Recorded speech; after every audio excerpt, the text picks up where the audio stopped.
എത്ര മനോഹരമായ പച്ചക്കറിത്തോട്ടവും പൂന്തോട്ടവും. ഇത് പാലയിലുള്ള ഒരു നഗരപ്രദേശമാണ്.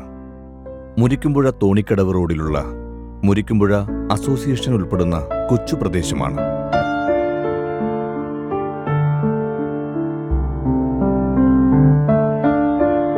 ഇടമണിക്കൽ ഔസേപ്പുകുട്ടി എന്ന ബാബുവിന്റെ മേൽനോട്ടത്തിലാണ് ഈ പൂന്തോട്ടവും പച്ചക്കറിത്തോട്ടവും. ബാബു ഒരു പ്രവാസിയാണ്.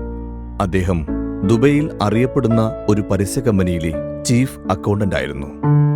ഈ വിശ്രമവേളയിൽ അദ്ദേഹം കണ്ടെത്തുന്ന ആനന്ദമാണ് ഈ പൂന്തോട്ടം.